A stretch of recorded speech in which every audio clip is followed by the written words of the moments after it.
Welcome back to the Convo Couch, everyone. Pasta Jardula is here. And Fiorella is here.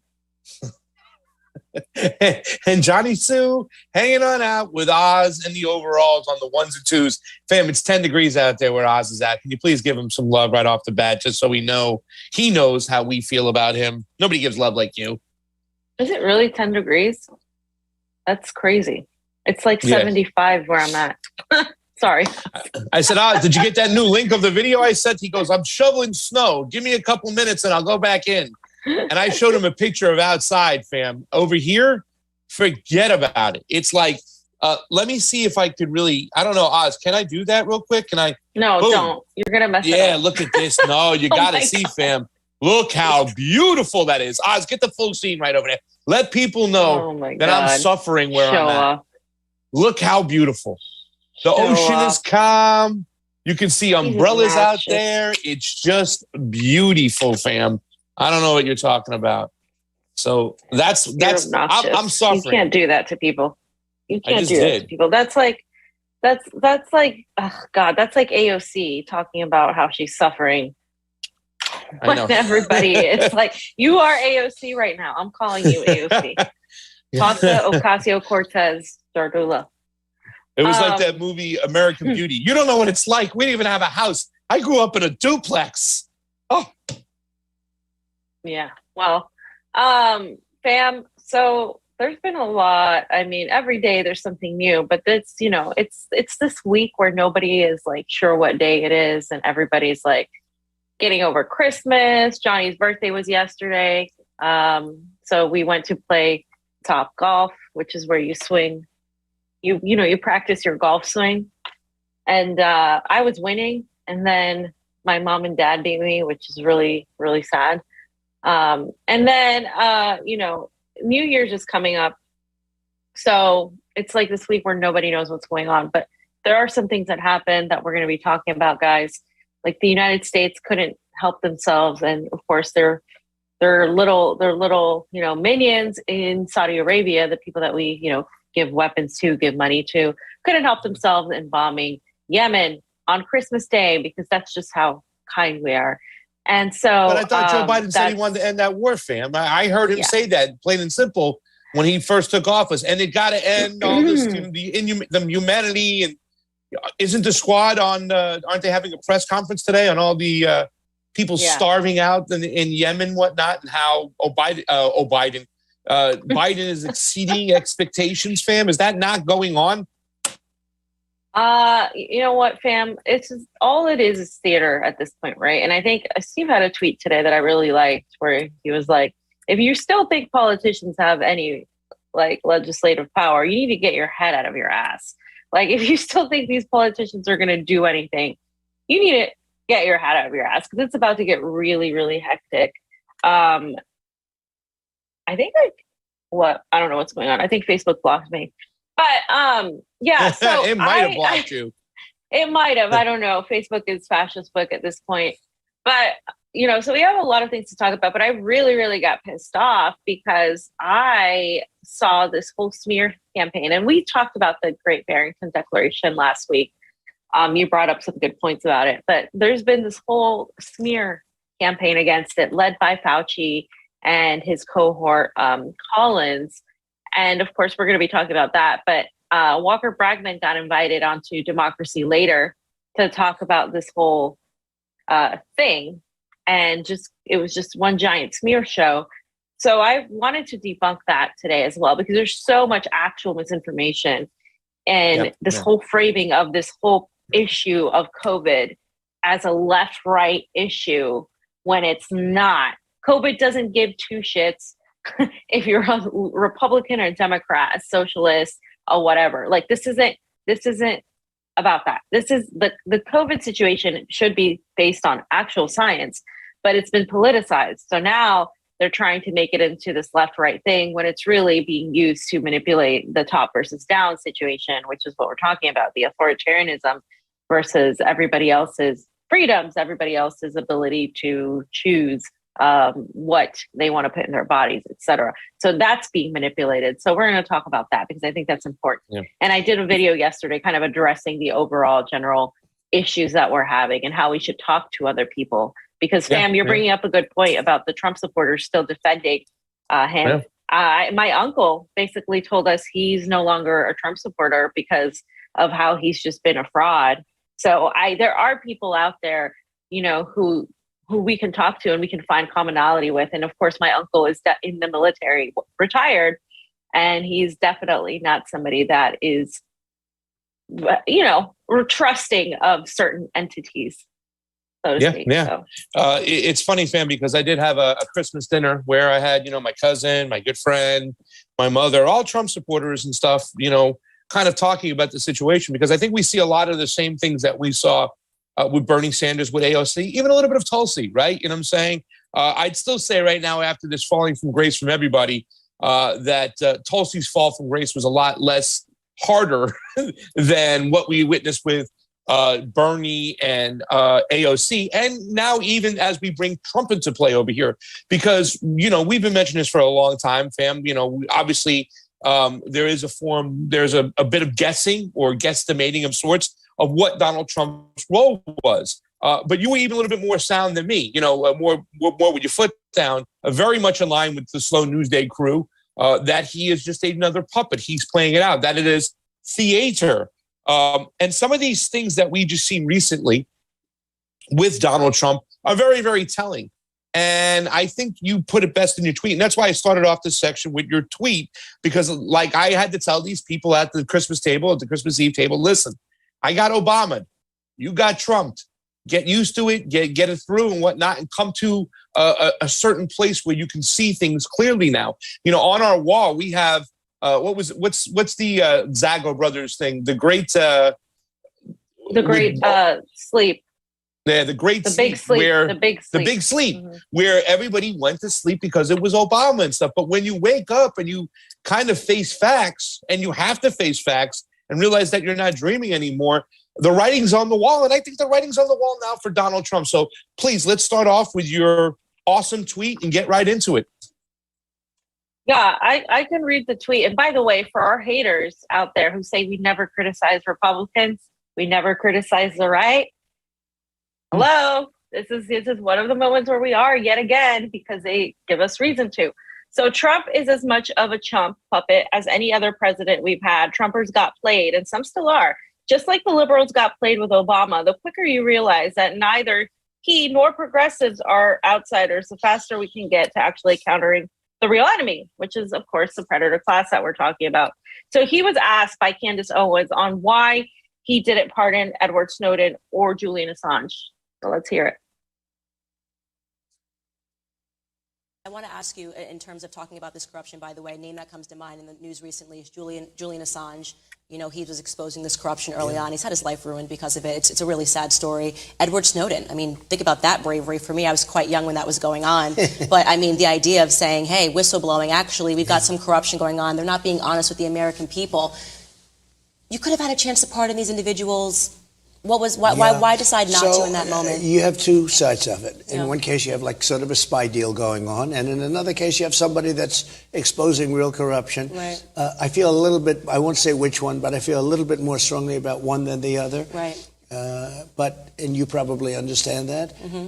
But I could have done it, but I will say you have people on both sides of that issue, good people on both sides, and you have some bad people on one side. But I decided to let that one ride, let the courts work it out.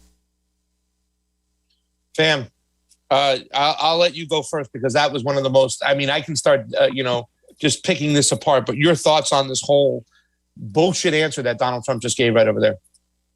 Right. So he used this whole phrase that people really hated. There's good people on both sides. He's trying to portray himself as somebody that is, nuanced and stuff, but really there is no both sides. There's either the guy's crime, Julian Assange, was literally publishing documents as a journalist. Edward Snowden's crime was revealing that you could say, you could take and go somewhere and say that's more criminal as a country, betraying these secrets. But at the end of the day, he was compelled to do it because he felt people had to know. So what we're talking about here is there's the side of, do the people have to know? And he talks about the deep state. He talked about the swamp. Here he is throwing cover for them. So to all the people that have said that he's an outsider, that he was going to go in there, that he was, playing 5D chess, just like people said about Bernie, just like people said about, every other leader out there that they seem to, deify and glorify to a certain level and put them on a pedestal, that just doesn't add up.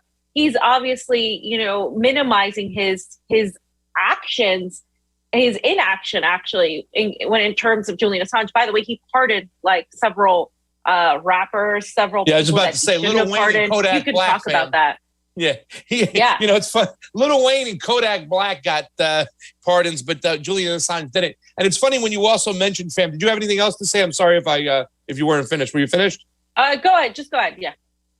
Well, the three reasons that people always say with Donald Trump, they either say, number one, he was a pawn from the get-go. It's all about the theater. And that's, I think, where we are at right now when it comes to him, because you even pointed out just beautifully there, fam. It's, he was supposed to be exposing the deep state, but now he's providing cover for them with this kind of mentality. Number two is that, and this is the reason why a lot of Trumpers that can't let go are still there. Oh, he just, so many people around him, so much pressure. There's only so much one man can do. And, he's trying his best. Or three, he's playing 5D chess. And this is all to reveal a situation, the QAnon kind of mentality, which, I love a lot of my friends out there. But when they kind of get behind this theory right now, I'm sorry, I have to say a stop now. And enough is enough. The thing that was really most telling about that interview right over there was the fact that he goes, we have some real stuff going on and kind of a spy situation. Well, that spy situation is what his one of his foreign policy advisors, John Lord Bolton, used to reclassify Julian so that he would be void of any rights by labeling him a spy or a foreign combatant. Means that he doesn't have the same rights as any citizen would have in the United States, or anybody who would be brought to trial here. So that's the thing that was really telling to me, is the fact that he's bought into that whole narrative, and he's gone with that narrative that Julian was a spy. Julian's not a spy. He's a publisher, and all he did was publish information that was given to him from the American empire, and they were trying to hide from us. He is definitely a hero, and hearing anybody out there saying, oh, Julian is just one white guy, they're just an idiot. They're stupid at this point. He is not just one white guy. He is the guy who exposed the American empire for what it is. He exposed more racism than anybody out there, that were going around just bombing people and killing people. Collateral murder should really set in, because that's something that Julian Assange exposed. So that little interview right there was just so bad for Donald Trump. And for him to say, let the courts play it out. Come on. The courts did no justice for him whatsoever when it came to the election situation. To the very last day, we were hoping that he would pardon Julian Assange. He never did, fam, because I believe strongly that it's theater, and he was there the whole time because he's such a polarizing candidate to be able to split the people. He's the ultimate heel meaning villain in professional wrestling. Yeah, absolutely. And so I'm just reiterating to Trump supporters, this isn't based on my disdain or ideological disdain for Donald Trump and for the right. This is just based on reality. If Donald Trump actually wanted to do something against the deep state, it would have been starting with pardoning Assange and Snowden. It would have been, getting rid of people like Pompeo and getting rid of all these people that were part of the CIA, were part of these covert agencies. He did none of that. So it's not just this. This is just like reiterating. And then, of course, we have the vaccine situation that we've addressed, Operation Warp Speed. So it's all these things combined. And Pasta's absolutely right. This is absolute theater, because the reality is that without Donald Trump's presidency, we wouldn't have gotten the authoritarian measures led by the Biden administration. People wouldn't have been so fear-mongered into hailing Biden as, oh my God, he's so terrible. He's a pro-segregationist, this 1994 crime bill author, Patriot Act author, but we're going to pretend he's somehow better because he's more polite and whatever than Donald Trump. And so once the Joe Biden presidency took over, once the administration took over, it was like, okay, now I'm done. And I'm going to go back to being a billionaire that, is this character of a person, but now I don't have to pretend to govern. And so you really knew who the entire time, especially looking at Trump's foreign policy, which wasn't as as interventionist as Joe Biden's, but it pretty much maintained the Obama era administration's foreign policy. And you can see that in the immigration situation, where from Obama to Biden to Trump, little has changed on that front. People have gotten less and less and less as the trend is, and the richer have gotten richer. So there's absolutely nothing really that different from the Trump administration's, the 4 years of whatever that was. We know that they're not in control. We know that they're playing theater, because we wouldn't get the division. We wouldn't get to call, domestic violent extremists, anybody who's a socialist, a communist, an animal rights activist, a vegan, a climate activist. We wouldn't have the ability to label these people as that if it wasn't for the events on January 6th, which were, of course, just riots. But, the division within the country that was exacerbated by the Trump versus Democrats, and how Trump is this fascist and all of this stuff, wouldn't have happened if Trump didn't play his role well. And he played his role well, because that's what he is. He's a reality TV star. So that's where we're at. That's what America is. It's wrestling, as you say. There's nothing real in it. And so it's just kind of like supporting somebody that didn't live up to their word, just the same way that people who got, bought off by Biden thinking Obama, that they're going to get student loan debt. And but even the progressives who put all their trust in saying, oh, well, Biden's going to at least do that. No, he's not. They're not doing it, because it's not up to them. And they're also playing a role. So we have to really realize, what battle are we fighting here? It's the battle between us and the predator class. It's that simple. Stop putting your ideology into it. We can go to battle and ideology once we get this down. But right now, we're going down the hole towards this sort of fascistic era in America that is extremely, extremely scary. Yeah. And fam, like you just said too, as well, when it comes to, we should have known this from the get-go, right? I think a lot of the Biden support has to do with the individuals with the white savior complex, that they just want to show that, oh, no, we're doing it for this reason. I really don't believe that they thought they were going to get anything from Biden. And if they did really think they were going to get something from Biden, they're also stupid, not just weak-minded. But WikiLeaks is one of those outlets that really gave Obama the ammunition to go after Bush on day one, for all his war crimes. And he chose not to do it. Same thing with Donald Trump. WikiLeaks had provided an avenue for all these people who were back in power that hated him, the Victoria Nulands, the Anthony Blinkens, the Jake Sullivans, everybody that he could have wanted to go after. The Hillary Clinton, remember when he told people, when Hillary said, well, it's a good thing that you're not president, he goes, yeah, because you'd be in jail. Well, who the hell went to jail? Who went to jail? Nobody got to pay a price for what's going on. Why? Because he's part of the whole situation, hand in hand. And fam, Trump used WikiLeaks time and time again on the campaign trail when he used to say, WikiLeaks. Remember, I've been doing this impression for so long. And now this is an article, I remember this in 2016, says Trump was making a joke when he repeatedly said that he loved WikiLeaks during the 2016 campaign, Sanders said, and that's Sarah Huckabee Sanders. Let's take a look at this little minute video over here, fam. And you can just see how full of shit the Don really is. The Department has now charged Julian Assange with conspiracy to hack into Defense Department computers. Here's what the president said about WikiLeaks during the campaign and then this week. WikiLeaks, I love WikiLeaks. This WikiLeaks is like a treasure trove.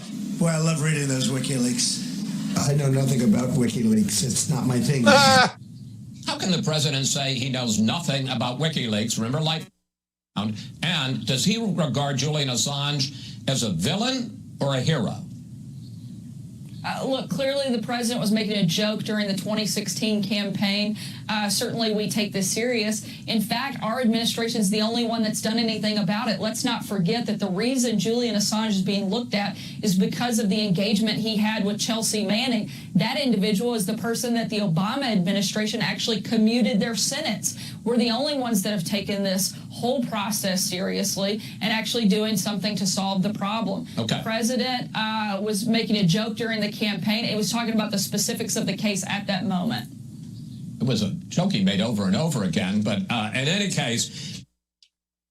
It wasn't a joke, fam. It wasn't a joke at all. He would take the paper and he would read the articles. I love WikiLeaks. It wasn't a joke. And this is how, unfortunately, the sensationalism we talked about when it came to Hillary Clinton that we witnessed in 2015 and 2016 was just so over the top. It's on steroids when it comes to Donald Trump. People love this man no matter what he says and how he says things. That is a complete lie. He spouted WikiLeaks story after WikiLeaks story against the DNC on that campaign trail. If anything, WikiLeaks gave him the presidency, and then he turned his back on the man who was really against the deep state, which the swamp he's supposed to drain, right? Fam, I don't know. Yeah, your so thoughts. he's a snake oil salesman, and he always was. And that was just an abysmal defense of what he said. Sarah Huckabee Sanders was just a joke. That was a joke. I mean, how can you say that what he used over and over again to carve out this whole picture that he's some sort of like, undercover hero sent by, like the destiny and Jesus Christ himself that's going to like save America from the swamp, from the deep state. How can you say that he was just joking about WikiLeaks when WikiLeaks, as you said, gave him ammunition against Hillary Clinton? Yeah, and like it gave also progressives ammunition against Hillary Clinton, and they didn't harp on that either. But it's just this whole thing where he was just playing this role, and it's so obvious. I mean, it's obvious in hindsight, but to a lot of us, it was obvious then because nobody's like that. And if you know Donald Trump's background, he did talk about Republicans being the easiest group to trick. And so this whole thing where he gave them exactly what they wanted. He would always hand them red meat. Whenever he talked about immigration, whenever he talked about immigrants are coming here and all of this stuff, and whenever he talked about the deep state, that's how he got a lot of supporters to come on his side because they thought, oh, well, at least he's not, a Clinton dynasty. At least he's not this politician. And today they're even defending him saying, he's just one guy. He tried. Like you can't say that he's the equivalent. No, but he is part of it. He's friends with these people. I mean, their kids went to school together. They went to the same parties. They went to each other's weddings. Yeah, you have to stop having this illusion. You got duped. End of story. Yeah. God. Yeah, I was just going to try to make a point that you hit it, whatnot, too, as well. I think that the fact is that even though he put this red meat out there, fam, I think the powers that be understood that he would still be liked and he would be forgiven even if he had to lie straight up. I don't know anything about WikiLeaks. I mean, that's a fucking lie. That's a fucking lie. Excuse my French for cursing, Mom. That's a big time lie over there. And the fact is that the powers that be understood and knew that he can get away with this and people would still fall for him and still follow him. And we would still have two tribes. Now, the other day we played just a small part of this. I want to play the whole thing right now because when you talk about snake oil salesmen, and there are some of the answers that came back, really, to tell you the truth, to see some of the people out there, some of the conservative pundits out there, the conservative commentary people that I had a lot of respect for, seeing some of them poo their pants on this whole situation. Let's listen to our boy, just in case anyone forgot that BB's disgruntled settlement broker is still a vaccine salesman. Well, here's the video. That was from our friend Steve. Check it out. I mean, geez. But look, we did something that was historic. We saved tens of millions of lives worldwide. We, together, all of us, not me, we got a vaccine done, 3 vaccines done, and tremendous therapeutics like Regeneron and other things that have saved a lot of lives. We got a vaccine done in less than 9 months that was supposed to take from 5 to 12 years. Because of that vaccine, millions and millions of people. I think this would have been the Spanish flu of 1917, where up to 100 million people died. This was going to ravage the country far beyond what it is right now. Take credit for it. It's a great, what we've done is historic. Don't let them take it away. Don't take it away from ourselves. You're playing right into their hands when you sort of like, oh, the vaccine.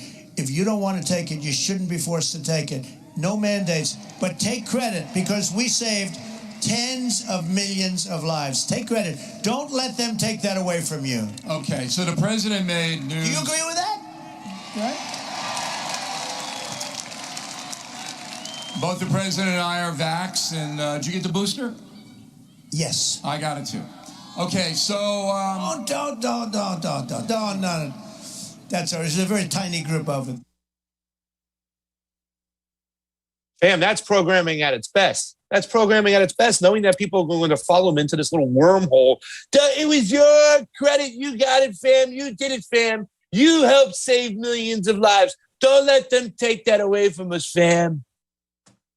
Yeah, I mean, and again, just he tricked these people. He led them, into pretty much into nothing when they thought they were being led into some sort of enlightenment. And that's not the reality. And also, using Julian Assange, using WikiLeaks while he still remains in prison, not doing anything about that, that's unforgivable. I think if any of these people that were supporters actually stood for freedom, justice, liberty, freedom of speech, all these things they say they stand for, they wouldn't support him anymore because he stands for none of those things. Even if you are, a person that has a right-wing ideology and you thought, you wanted somebody that wasn't tied or bought by government corporate interests, well, he is. He clearly is. He's going to go back to his life. And this is why I say you have more common with your neighbors who may be, shitlids or whatever than you do with people like Donald Trump, because again, at the end of the day, he is a billionaire and he is going to look after himself and his family, and he's going to do what he needs to do to continue this persona that he has created. Yeah. Continuing on this topic over here, if there's any, first of all, I know we don't necessarily get along, and we don't even know her. I know we don't align with Candace Owens ideology-wise. We have a lot of different opinions. But I always thought she was pretty decent and can hold her own. This has to be one of the worst moments for her. I give her kudos for getting in there and asking the question. I really do. Because a lot of people would have probably been told, don't ask this question or stay away from it. And she did ask the question, what about Julian Assange? And then mention the fact that his life is being ruined for telling the truth. But then she had to go back, and I still think that, fam, she's got a little bit of the Trump bug. It says Candace Owens reconciles President Trump's vaccine position by saying he's old and he doesn't use the internet. Candace Owens likely felt some need to follow up on her interview with Donald Trump due to the overwhelming opinion of Trump's vaccine position. Unfortunately, she attempts to reconcile President Trump's position by casting aspersions towards him. Ms. Owen reconciles Donald Trump's support for the 3 COVID-19 vaccines by saying, fam, he's too old to understand the troublesome vaccine information and doesn't use the internet for research. Let's play the video over here, because this has got to be, for me, and I think a lot of people, her trying to dig her way out of the bullshit by throwing more bullshit out there. This has got to be one of her worst moments over here.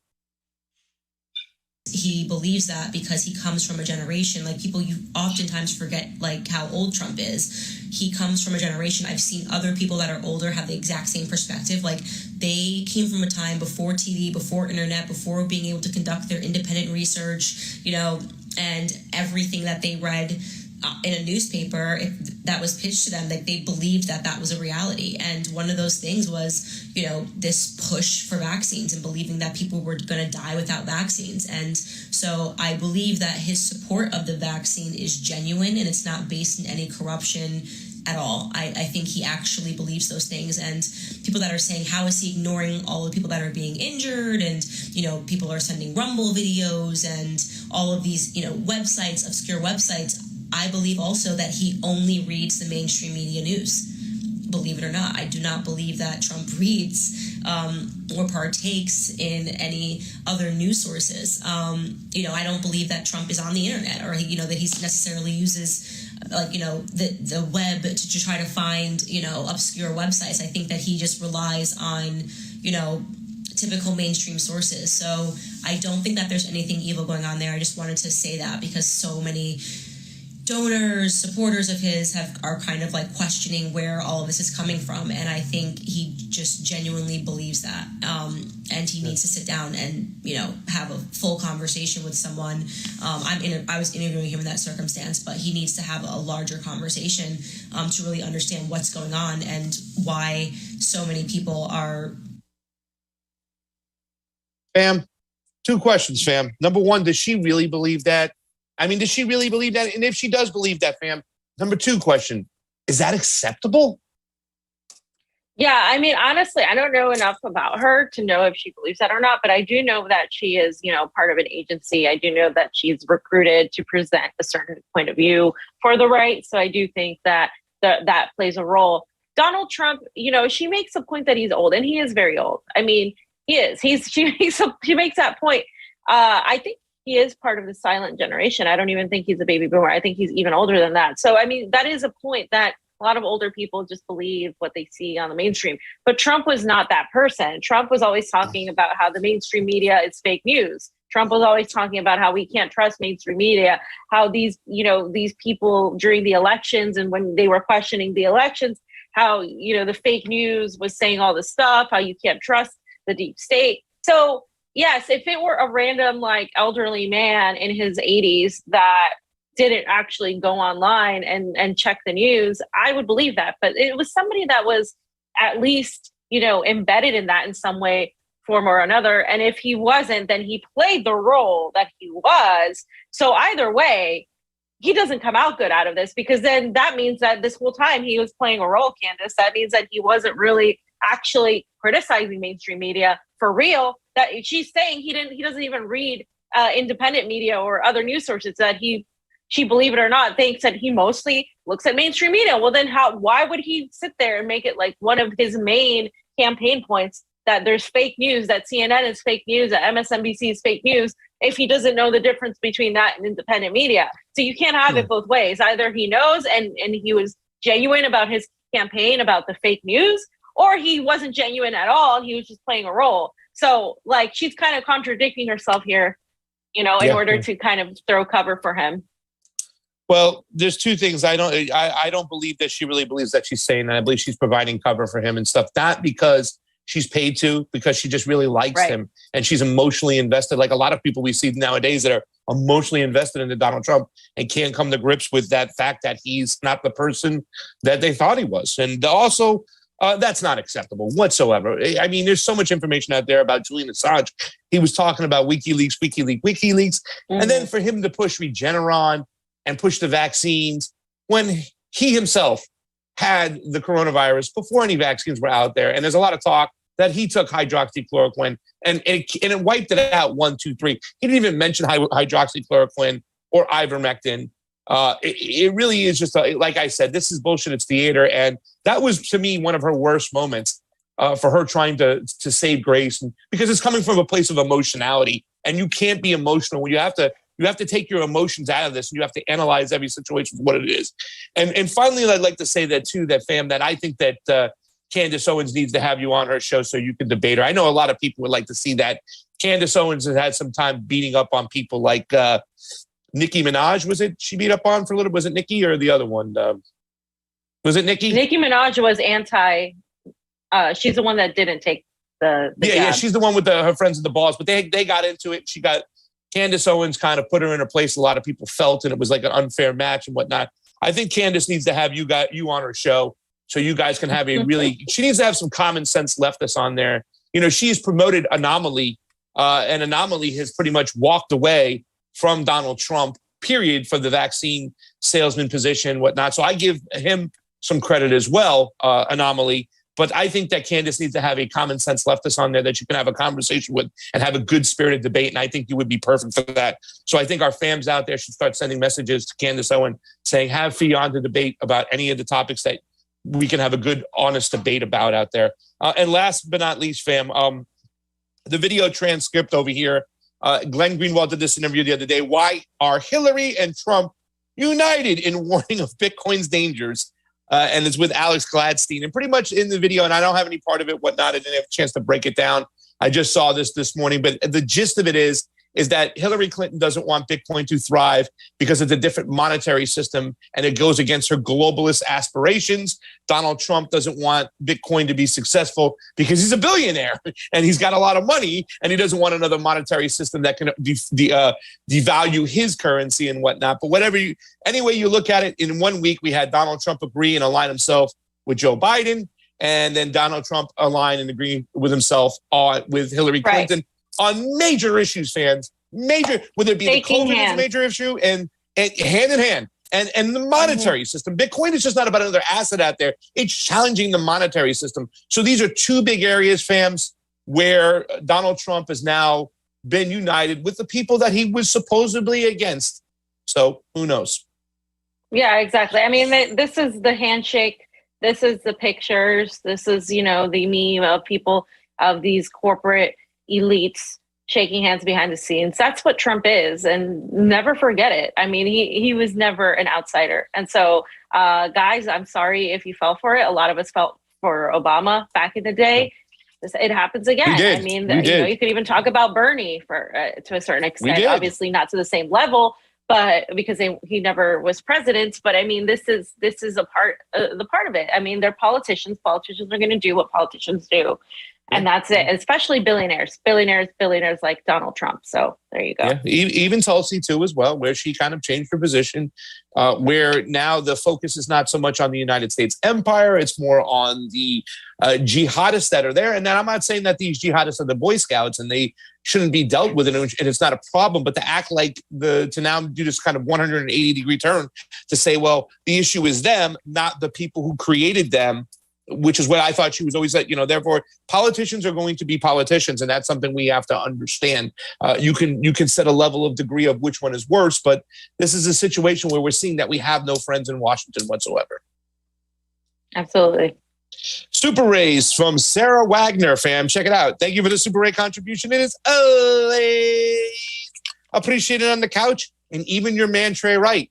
Trey, thank you for the Super Ray contribution. Trey, this is for you. It is always appreciated on the couch. And Kristen Nye said, Bill Clinton told him to run. This is Donald Trump. He even encouraged him to, and he did. They're friends. They were friends. And to me, it's nothing more than professional wrestling, fam.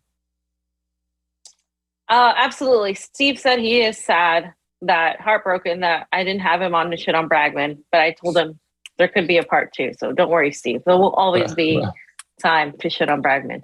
Okay, we'll make time to shit on Bragman. It's not even about it, it's just the stupidity that these people say. So real quick, fam, I'm just going to go over this important situation that happened in the middle, in the Middle East, in the West Asia, I would say, with U.S.-backed, of course, Saudi-led coalition bombing Yemen, the Yemen airport. And I'm going to read this little article from Al Jazeera, even though Al Jazeera isn't my most trusted news source, but they were talking about this, how several were killed in the Saudi Arabia-Yemen coalition. And there was 2 killed in the Saudi city of Jazan, while 3 died in the raid at in Yemen's Ajama. And this was a raid by, accordingly, Ridaya-led coalition in Saudi Arabia. And of course, this was blamed on the Houthi rebels, as we know. So according to Saudi Arabia's defense, they said that 2 people, a Saudi and a Yemeni, were killed and 7 others wounded in a projectile attack on Jazan, a southern region of the kingdom bordering Yemen. And they said a military projectile fell on a commercial store on the main street, resulting in 2 deaths, and 7 others were wounded. In Yemen, medics and 3 people were killed. Medics said 3 people were killed and 6 others were injured in the coalition air raids in Ajama, a town northwest of the rebel-held capital in Sana'a. So it was 3 civilians, including a child and a woman, and 6 others were wounded. This was told to the AP. But of course, we have to get to the deeper situation of what actually happened. And I have some, some things that I really want to mention. So there's this video by Mint Press that pretty much kind of tells you a summary of what happened, because they were on it from the start. Yep. So that should be slide 14, the video.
Okay, so as you guys can see, Biden has supplied more than $1.2 billion in weapons to Saudi Arabia. Remember, he said he wasn't going to continue doing that. 71% of the country is, just completely destroyed, living in dire poverty. And this was Yemen's main airport in Sana'a. And this was, of course, led by the Saudi-led coalition that was backed by the United States. So this just goes to show you that it doesn't matter who's president. We're going to continue destroying these countries, bombing these people, and pretending, giving people what they want to hear, giving these progressives, oh yeah, we're going to stop doing that. We're not going to supply more weapons to Saudi Arabia. We're going to get out of Afghanistan. We're going to be the good guys. We're just going to send drones. We're just going to make sure that that these people are taken care of. We're going to send humanitarian aid, but none of that ever actually happens, right? No aid really gets there. This is a humanitarian crisis. I believe it's like the world's most dire humanitarian crisis. And it is a country that is in shambles. And it is, of course, because of the money we supply and the weapons we give to Saudi Arabia. Anything you want to say, Pasta, right off the bat? No, keep going. I think you hit it on the nose, fam, too, as well, because, in that mid-press video, it shows how many times I just put a little head of a paper in there, a newspaper, an article that was there about the air-to-air missiles. But, we don't even have to put it up there, fam, because that mid-press article said it all. We've been supplying these people. 90% of the weapons that are dropped on Yemen, they come from where? They come from us. So even though that we're not pulling the trigger, we're handing them the gun to go and commit the murder that we know they're going to commit. We know who they're going to be using these weapons against. It's not like we don't know. In any situation, if somebody said, I want to go kill this other person, and we gave them a gun, we would be charged. We would go to jail ourselves because we knew we'd be part of the whole plot, to do something. The fact is that we're still going on with this, and the progressives aren't calling anybody out. This is people of color, fam, being killed, being starved out, being famished. They bomb their international airports so they can't even get supplies in. How dirtier do you have to be before you wake up and say, this is wrong. I should have never supported this. I'm done. Goodbye. Stupid to support it from the first place, but this should even put a stamp on it. Yeah, and it's I just want to show real quick these 3 airstrikes that happened, right, led by U.S., UK, Saudi-led coalition. This was the 60th Street in the capital of Sana'a in Yemen, and you guys can see the pictures that are on the screen. It's just, in the middle of, I believe this was like right after Christmas, if not during Christmas. I'm sorry, during Christmas. So, I wanted to also say that, again, it just doesn't matter who's president, right? Like these are all the progressives falling for the virtue signals of these Democrats that quietly, sneakily continue doing what the Republicans were doing. Here's Ahmed Cabello, a friend of us. He said, while Joe Biden and Boris Johnson wish their citizens a Merry Christmas, Saudi Arabia was using sophisticated weaponry made in the United States and the UK to bomb civilian infrastructure in Sana'a, Yemen. Yemen has been described by the UN as the world's worst humanitarian crisis. And he put #Cold War. Pasta, why would he put #Cold War? What does this have to do with an impending Cold War? Well, I don't know why he would put Cold War there. Maybe you're going to have to give me a little insight to that. Oh, okay. Because I don't know the answer to it and stuff. But I would assume, if I had to make a guess real quick, fam, that it's just, once again, a lot of these areas are proxies, right? A lot of these wars are proxy wars. So it's a picture of a bigger situation. I don't know if Yemen would be the best one, but the Yemens have also made deals supposedly with Iran. So, they could be supporting, Israel by doing something over here and helping the Saudis, because the Yemen has aligned themselves with Iran. So that would be my guess. Right. So they're trying to say basically that the Houthis, because we're going to talk about, they're blaming the Houthis, have involvement with Hezbollah, and that they have involvement with Iran as well. So they're trying to say that they're building a sort of coalition. They're trying to build a sort of coalition against them. And so the alignments are being made, and I think that's why that's there. Because we can talk about the Cold War, especially since we're going to be in Nicaragua soon. There is that sort of coalition built in between China, Russia, Nicaragua, Cuba, Venezuela, the ALBA countries as well. But it goes a little bit deeper than that, fam. When it comes to the situation, they're trying to wash their hands off and do what the Israelis do when it comes to Palestine. They always blame the terrorist groups instead of actually blaming the what Israel's doing to instigate.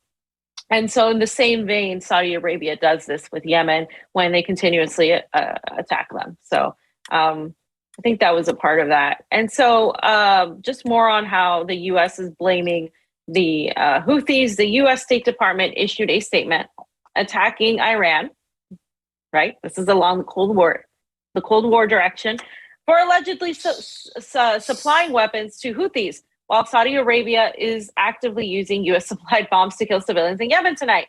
This is the Biden administration. So this is what Ned Price did, because he's the State Department spokesperson. The illegal flow of Iranian weapons to Yemen is enabling the brutal Houthi offensive against Marib, leading to the loss of civilian lives and prolonging the war. So once again, just like I said, the parallels with Israel, it's the same exact thing. And the U.S. State Department stands behind these people who go and bomb innocent civilians in Yemen, innocent civilians in Palestine. Once again, this is, of course, with our backing. When I say that, I mean the U.S. Government, the State Department, the military-industrial complex. Most Americans don't know this is happening. They were, busy celebrating Christmas with their families while this was going on. But this is just goes to show you what is done under our name. What many people say, they say, oh, it's our tax dollars, it's our money, it's our this, it's our that, whatever, you want to believe, whether it is or isn't. The reality is this is done with this idea that the American people stand behind it. And a lot of them do. A lot of them fall for this. Well, we have to get them over there so they don't come over here. That whole Bush mentality. The mentality that Iran is really an enemy of ours, right? Like, I heard Mike Levine, whatever his name is, talking about, this is an enemy of ours. And Donald Trump was sweating them out. They were starving over in Iran. And I don't understand how a lot of people can buy into this, because they also, they just take this belief that Iran is our enemy. Meanwhile, it was our CIA, their first coup ever, when they were kind of formed in 1954, I believe it was, when they removed Mossadegh from power to put in the Shah, who reigned over that country for years as a monarchy, with just oppressing people left and right. It was disgusting. But people do buy into this, fam. And that was something that Donald Trump once again did too as well, is that he played big time allies with Bibi and let Bibi do whatever he wanted to. And that really was able to frame people, to allow the framing that people bought into, that Iran is really our enemy. And I asked people, I said, when does Iran ever attack us or try to kill us or do anything? And you get that blank stare, that face, whatnot. Oh, well, they're doing it right now. They're providing weapons to the Houthis. Man, the Houthis are like a small rebel force that has their back against the fucking wall, because they're getting bombed on a daily basis by the Saudis, who are supplied weapons from the West, being the UK, France, America, whatnot. So it's just ridiculous. And to see Ned Price, the illegal flow of Iranian weapons to Yemen, you know what I'm saying? It's like, hello, like, come on. Are you serious? The illegal flow? That gives them justification for the State Department to do the things they do. It gives cover to the military-industrial complex to sell more weapons that are justified being used against the poorest of the poor people, the poorest of poor people in the world, fam. We're talking starving right now in Yemen. Yeah. And again, you said it right there. It gives them the ability to manufacture consent. You're talking about a country that is in complete and total destruction. And who gets to decide what is illegal? Why is it illegal? Why does the United States have to impose jurisdiction over what's illegal or illegal in other countries, especially when we're supplying weapons to the people that are destroying lives in Yemen? So, yeah, I just wanted to say that that's this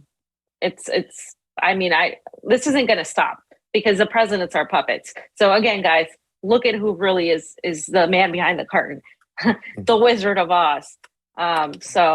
I literally saw somebody online, fam. I just put down Biden. I was kind of just putting a stamp on what you were saying.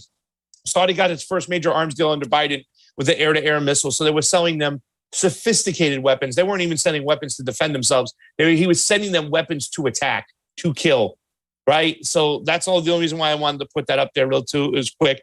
And, I literally saw somebody online last week say that Biden was one of the most anti-war presidents of our time. I couldn't I don't know where people get this because they get to say things, they get to lie. I mean, Biden said this clearly when he first took office is that this war needs to end. And they haven't done anything but to increase the bombing, not pull it back. So it's just crazy that, people say these things. And the American people buy it. Why? Because they're dug into team sports, fam, and that's where we're at. Okay, guys. So do us a favor. Make sure to like it on the Rokfin and also on YouTube, but make sure to hit the like button to help us with the algorithm on Rokfin. And we're going to go to the second to last section. This section, I have to be kind of careful because we are talking about the Great Barrington Declaration, but I'm pretty much just trying to debunk what Walker is saying based on science, data, mainstream media articles, and just the word of these people. I've reached out to one of them to bring them on the show, by the way, one of the authors of the Great Barrington Declaration, who I've talked to a little bit before. So this is debunking the Walker Bragman smear piece on the Great Barrington Declaration. It's not just him. I mean, TYT took it, the whatever they are, the majority report people took it. And yeah, it's all about this whole idea that this is a left-wing, right-wing situation. It's not. And we know it's not. This is based on reality, data, science, well, when they talk about science, I'm talking about actual science. So the Daily Poster is who Walker Bragman writes for. And just wait for my review on Don't Look Up, because mine is probably going to be different than what most progressives review is. He writes, this is David Serrata kind of, publication. Now, I used to like David Serrata back 2015, 2016, when he was actually opposing, before he was starting to go vote blue no matter who. So this is a publication, and they do some, good work, like highlighting some things every now and then about what's going on in corruption and domestically and stuff like that. But majorly, it's pretty much right-wingers and left-wingers and right-wingers and left-wingers. And that's basically what this article was about. So I pointed out a couple things here. They start the article by talking about how Hillsdale is a conservative Christian institution with ties to the Trump administration. And the scholars behind the academy, Scott Atlas, Jay Bhattacharya, and Martin Kulldorff, are connected to right-wing dark money attacking public health measures. Now, the people he mentioned are part of the authors of the Great Barrington Declaration, just so you guys know. So they're saying that they have ties with the Trump administration, with right-wing dark money, just right off the bat. No citations, really. They talk about Hillsdale in their citations, but they don't talk about these three. They say the trio also had ties to the Great Barrington Declaration, a wildly rebuked yet influential missive that encouraged governments to adopt a herd immunity policy, letting COVID-19 spread largely unchecked. That is not what herd immunity is, by the way. But okay, even as the virus has killed more than 800,000 Americans, time to fact check all of this. The Academy is a U.S. initiative designed to provide intellectual cover for a nearly 2-year campaign by right-wing and big business interests to force a return to normalcy to boast corporate profits amid a pandemic that is now surging once again, thanks to Omicron. So once again, I don't know how many times it said right wing, but it's a lot. It's a lot right here. Okay.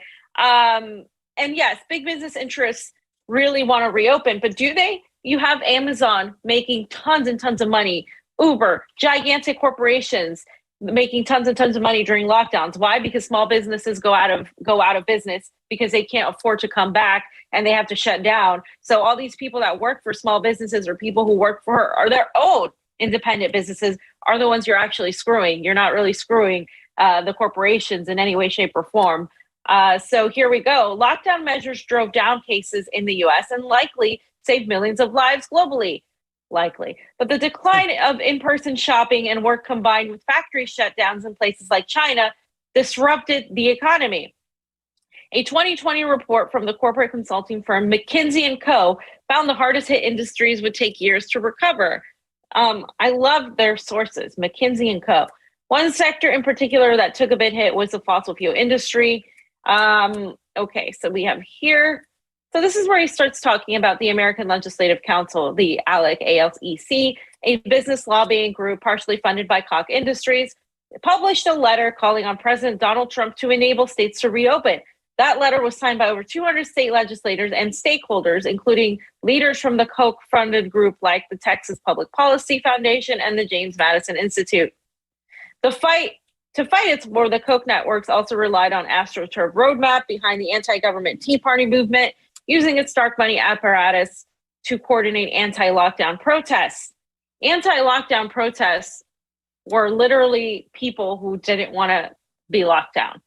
Like, it was individuals. You know how I know? Because we were at some of them. We filmed some of them. Well, our friends were at some of them, like basically trying to find out what was going on. You know, we were in LA where there was a lot of animosity to those protesters. Of course, a lot of them happened to be Trump supporters because that's just the way, you know, they were suspect of this whole thing from the get-go. That's a whole other conversation as to why the right was more suspect than the left. But the fact is, not every single protest, as they're making it out to be, is some sort of like centralized, you know, right-wing operation. It's kind of like saying that every person that labels himself Antifa is acting at the behest of some sort of centralized, you know, Soros-funded. Well, it's the same fucking thing, just on the other end of the spectrum. So he's criticizing here the buildup of immunity through natural infection. So on October 4th, 2020, the Great Barrington Declaration was released to the world, authored by Stanford University professor Jay Bhattacharya, former Harvard Medical School professor Martin Kulldorff, and Oxford University professor Sunetra Gupta. The declaration recommended governments allow younger, healthier people to become infected with COVID while reserving focused protection for the vulnerable in order to reach herd immunity. Suggestions included having nursing homes limit staff rotations and businesses rely on workers with acquired immunity. Now, this whole thing was followed in other countries, and it seemed to work for them, by the way, because it's not a virus it's like 99.9 something, right? It's a very, most people who get the virus, and most people at this point are going to get the virus, if not everybody, get better. They get better in some form or another, you know, they recover. for whatever means. Yeah, they recover. There is a segment of the population that has been affected. It is people who are overweight, people who have underlying conditions. So those people, yes, the elderly, right? So those people were definitely at high risk for the virus from the get-go. Did it make sense to keep people locked down, away from vitamin D, from sunlight, away from building this sort of immunity? We've talked about how natural immunity is 13 times more effective in many times. And of course, the CDC has said the vaccines are safe and effective. We're not pushing any sort of, one way or another. We're on YouTube, guys. But what we're saying is that there is data to show that natural immunity does have some sort of a function in this. And so he's completely dismissing the natural immunity aspects, providing zero research on that to counteract what he's saying. Yeah. So the most compassionate approach that balances the risk and benefits of reaching herd immunity is to allow those who are at minimal risk of death to live their lives normally, to build up immunity to the virus through natural infection. Read the declaration. Does that seem to you like a right-wing ideology, Pasta? Does it seem they like made it in a right-wing ideology, fam, and you know that's what they're doing, because then they can get, the emotional left can go, oh my God, look at this. He actually wants to put people out there at risk getting exposed to this when they could have avoided this and stuff. But fam, as we're going along with this, the thing that really is just disgusting is the fact is that what Walker Bragman did with his article, and what a lot of people are doing, is they focused on the wrong thesis of this particular group, the Great Barrington thing, which the fact is that what were the psychological effects of lockdowns compared to actually going into it and trying herd immunity? Which one would have been better? You know what I'm saying? Because a lot of people like to talk about, okay, they just act like this virus was the most deadly virus on the face of the earth and we had to go and hide under our bed from it, but then don't factor in all the psychological effects of a lockdown and how it can do, not just on small businesses. If we put away aside the money, whatnot, and everything, because there's more than just money. It's a people's livelihood. You know, people working for many years to start a small business to get there. Not everybody was handed everything. And there are a lot of great success stories in America where people went hard to work and earned their way, whether it be in business or life, whatever the case the situation is. But if you take that away from them, what's the psychological effect that could happen? Was it worth it?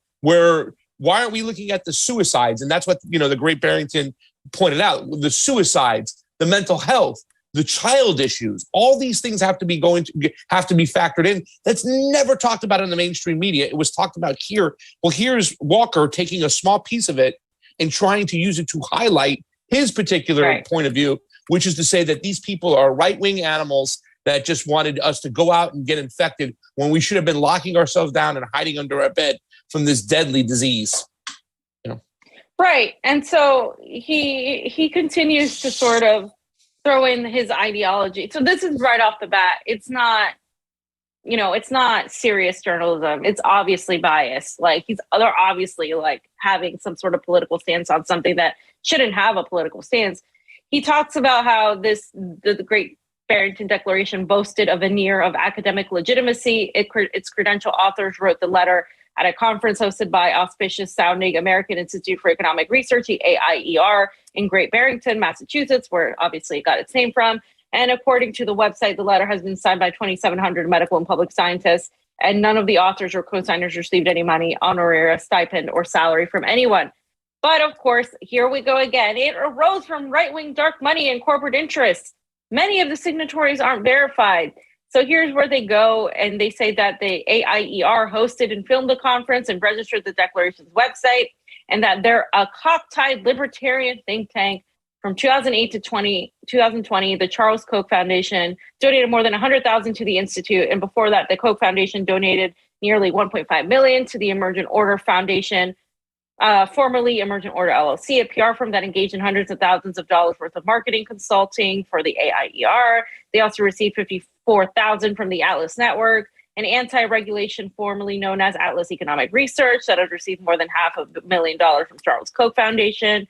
So they talk about all these ties, but he doesn't really, if you click on the links, he doesn't really show that simply these grants are tied to the actual Great Barrington Declaration, and we're going to go over that in a minute. He also talks about later on how there's just dark money everywhere, but really doesn't give you how that's directly tied to the Great Barrington Declaration.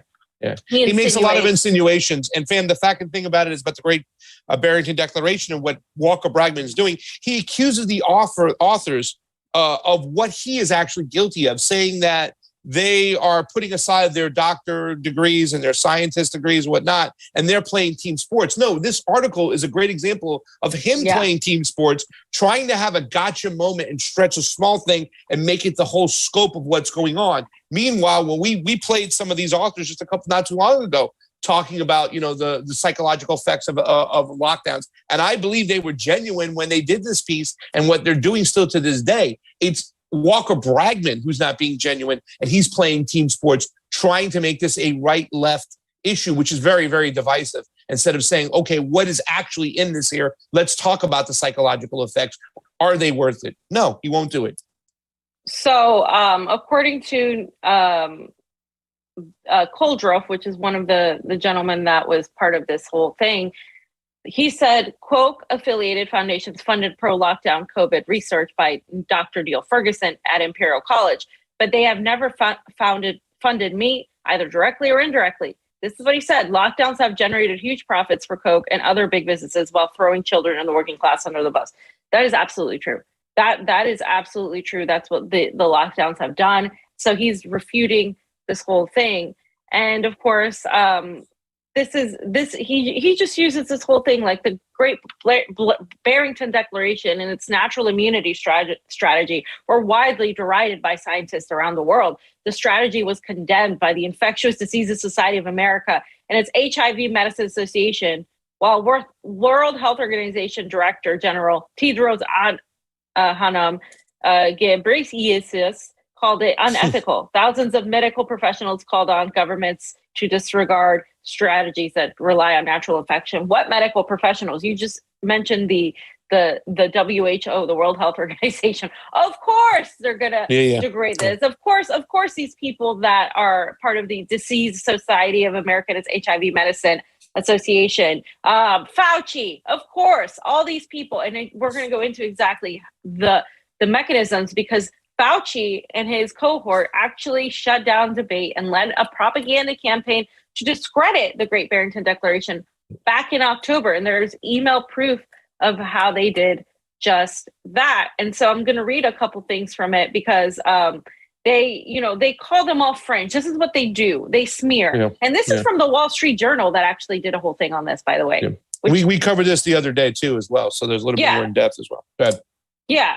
And so, so they call them three fringe epidemiologists, and they're saying they got so much attention, and even a co-signature from Nobel Peace Prize winner Mike Levy at Stanford. There needs to be a quick and devastating polished takedown of its premises.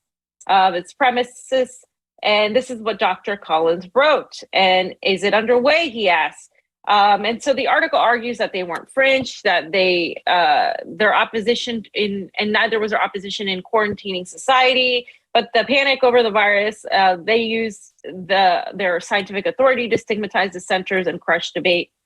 A week after this email, Dr. Collins spoke to the Washington Post about the Great Barrington Declaration, saying this is a fringe component of epidemiology. This is not mainstream science. It's dangerous. And this is what they tell people when you're talking about something truthful. They say you're dangerous. You're dangerous. You're spreading misinformation. You're putting people in danger. And obviously, Fauci emailed an article from The Nation, a left-wing magazine, and his staff sent him several more. The email suggested a feedback loop. The media cited Dr. Fauci as an unquestionable authority. And this is my issue with these people when they say it's science, it's all these medical professionals. They're putting Fauci as like an unquestionable god when it comes to this, right? And Dr. Fauci, of course, got his talking points from media. Facebook censored mentions of the Great Barrington Declaration. This is how groupthink works. On CBS last month, Dr. Fauci said Republicans who criticize him are, quote, really criticizing science because I represent science. That's dangerous. He isn't science. And it's also dangerous for scientific officials to mobilize to quash dissent, without which it's easy to make a tragic mistake. A scientific debate over pandemic policy was and still is the public interest, especially during a once-in-a-century plague. So, again, we have to reiterate the fact that when you talk about science and doctors, Fauci isn't the only voice, especially Fauci with his history of butchering and literally being indirectly killing people, the experiments he has done, and the whole fallout with the AIDS epidemic. How are you putting Fauci at the helm of this? Anything to say, Pasta, before I go on? No, I just love the way that in his article, in Bragman's article, and I just got a text from somebody who's like, "This is a great show on those Coke suckers," because he does mention the Charles Koch a lot. You know what I'm saying? These are the buzzwords that a lot of people go, and if he can tie that in there, he can just throw it out there. And everybody is small-minded on the situation, especially people on the left who really don't understand the nuance of things. They hear the words, "Oh, libertarian think tank," "Oh, Koch, the Koch brothers, Atlas Network," it immediately shut it down. They don't look into it. They don't see anything. They classify these people as right-wingers. These guys have been exposed from the get-go. Fauci was, had it out for these people from the get-go with Collins. They had a plan to go out there and do what everybody else is doing. What Walker Bragman's doing to these people here in the Great Barrington Declaration is the same thing that Fauci and Collins did right out of the gate. It's just to smear and just demonize these people, right? Make them look like they're nothing. They're stupid. That what they have to say is dumb. They're conspiracy theorists. That's a tactic that's used a lot, right? You get one little issue that they might think differently of. Therefore, you forget all the other issues because they're so bad on this one, Right. And so they keep using the 800,000 Americans dying.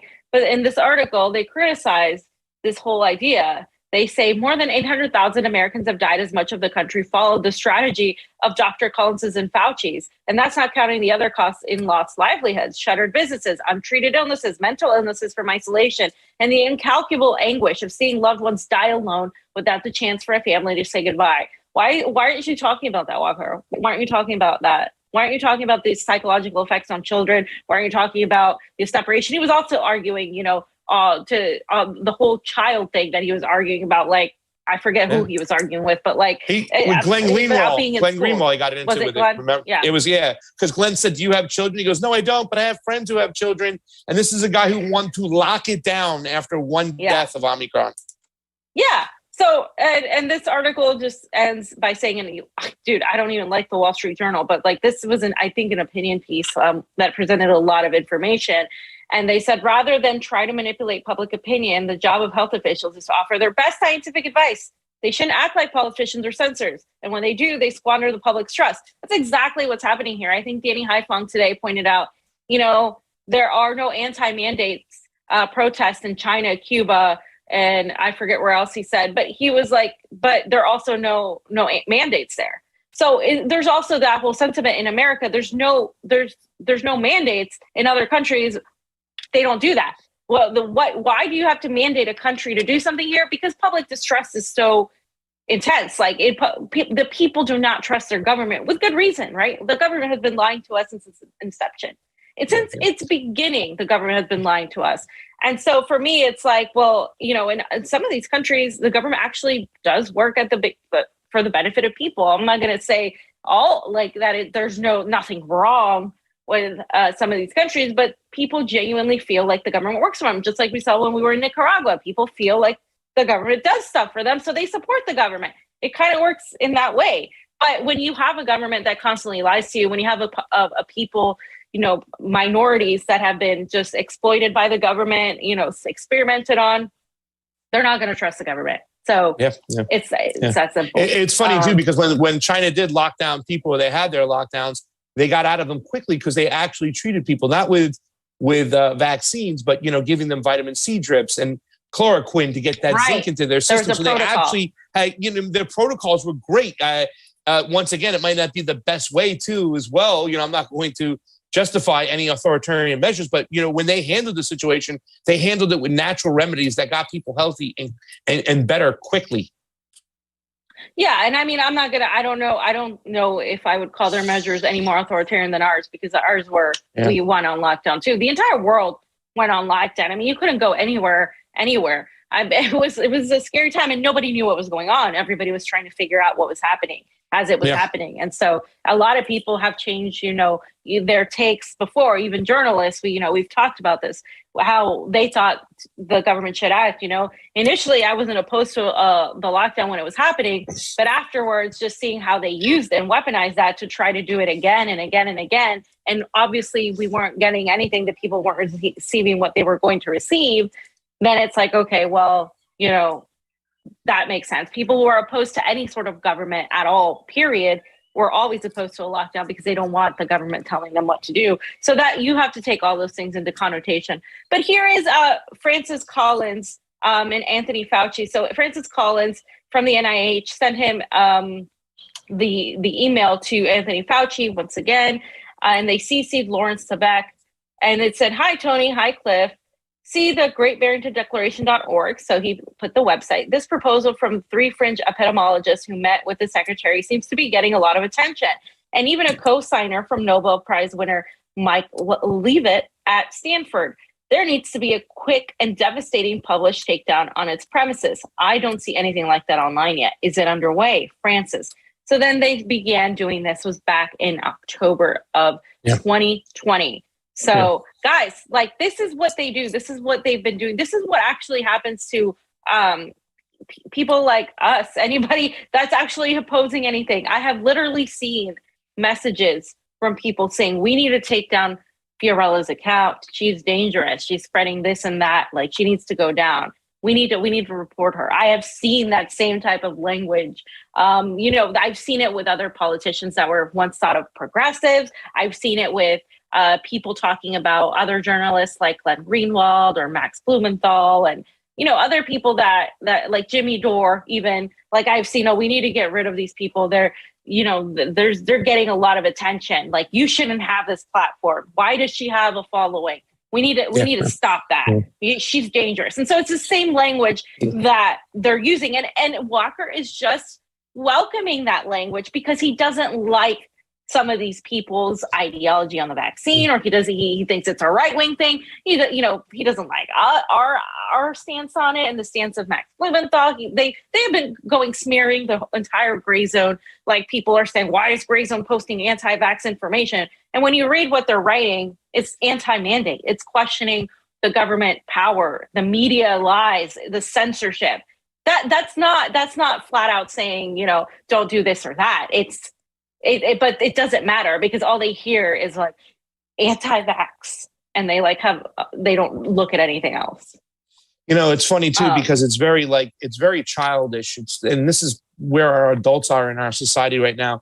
If you don't like something that someone's saying, you should debate the actual merits of what they're saying. Instead, we have this whole culture now, from Fauci to Walker Bragman, where they'll just go out and smear the person. Just go after the person, the jihad. We know who these people are. And it's sad, and it really is childish. And a lot of people are kind of piggybacking on this mentality, and it really just shows a lot about their own integrity inside. If you don't believe that what somebody is saying, debate them on the merits of the issue. Talk about it, no matter what it is. Don't go out there and just smear the person because you don't like what they have to say. But we have a whole society, especially a whole society of leftists, commentators that use this tactic, and it's very, very sad.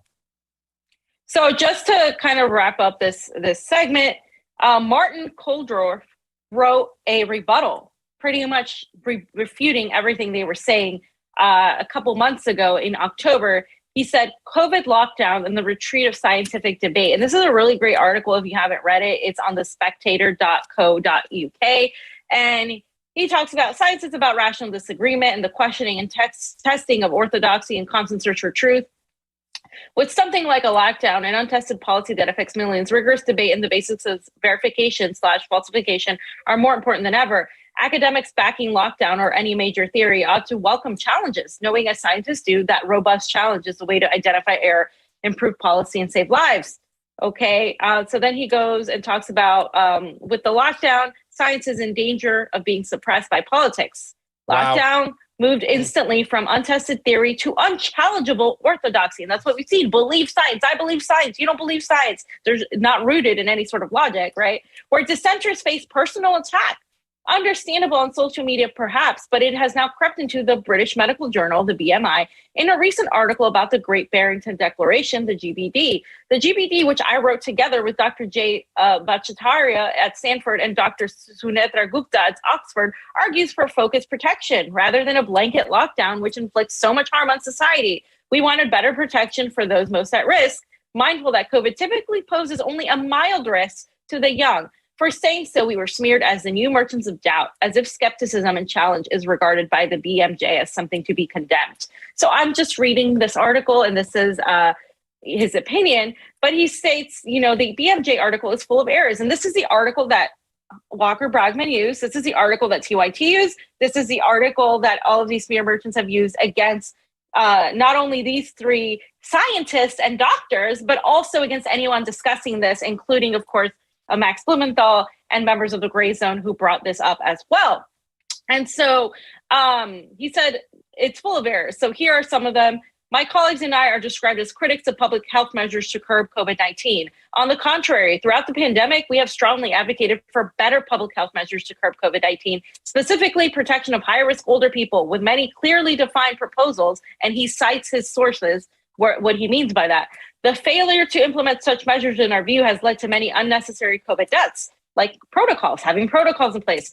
2, we are described as proponents of herd immunity, which is akin to accusing someone of being in favor of gravity. Both are scientifically established phenomena. Every COVID strategy leads to herd immunity. The key is to minimize morbidity and mortality. The language here is non-scientific. Herd immunity is not creed. It's how pandemics end. Exactly. Exactly. It says we have expressed opposition to mass vaccination. Dr. Gupta and I have spent decades on vaccine research, and we are all strong advocates for COVID and other vaccines. They are among the greatest inventions in history. To falsely credit the anti-vaccine movement with support from professors at Harvard, Oxford, and Stanford is damaging for vaccine confidence. This is unworthy of a medical journal. So he's even saying, no, we're for vaccines, specifically just in particular, better ones. The GBD is referred to as this sophisticated science denialism. Note here how something that challenges an orthodoxy is described as anti-science, a label that presumably could have been applied to any scientific innovator who ever questioned or failed orthodoxy. Collateral public health damage from COVID restrictions are real and enormous, and on cardiovascular disease, cancer, diabetes, backsliding childhood vaccinations, starvation, and mental health, just to name a few. It is not the GBD, but those who downplay lockdown harms who should be equated with those who question the harms of tobacco or climate change. The GBD was not sponsored by the American Institute of Economic Research. This is a statement made in Walker Bragman's article, specifically being refuted by one of the scientists and doctors here. And I am pleased to see that the BMJ has at least retracted this claim.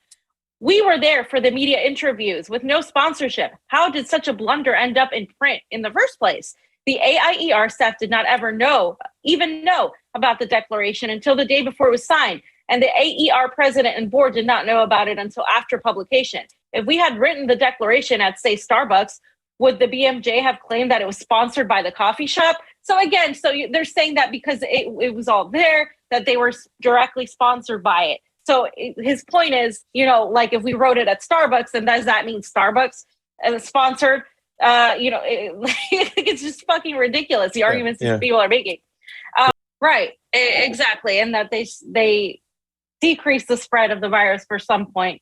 And, all of this stuff we can talk about on the Rokfin section too, about what, you think of that saying. But again, he's talking about how they are scientists. They want good vaccines. They're just not saying, they're just specifically not even saying they're against it. They're saying they have doubts of how this was handled. And that's what they're talking about right here. And so the BMJ article mentions the AER contributor, Scott Atlas. This is again mentioned in Walker Bragman's article. But Dr. Atlas has never been affiliated with nor written for AIER. Neither have we. Unless the BMJ also views us as affiliated with hundreds of universities and organizations that we have visited during our careers or that have reprinted some of our articles, Dr. Atlas was not even aware that the AIER had reprinted one of his articles until the BMJ linked to it. Several AEIR employees have gracefully supported the Great Barrington Declaration, just like countless other people around the world. But we have never received any money from the AEIR. The basic error again exposes how normal checks did not appear to have been applied to the BMJ. And the BMJ is the article that Walker once again used, and these TYT people and the majority report people use to try to smear everybody else who is trying to talk about this thing. And number 7, the BMJ article ends by saying that my colleagues and I are peddling a well-funded, sophisticated science denialist campaign based on ideological and corporate interests. Nobody has paid us any money for our work on the GBD or for advocating focused protection. None of us would have undertaken this project for professional gain. It is literally destroying their credibility to even talk about this. It is far easier to stay silent than put your head above the parapet.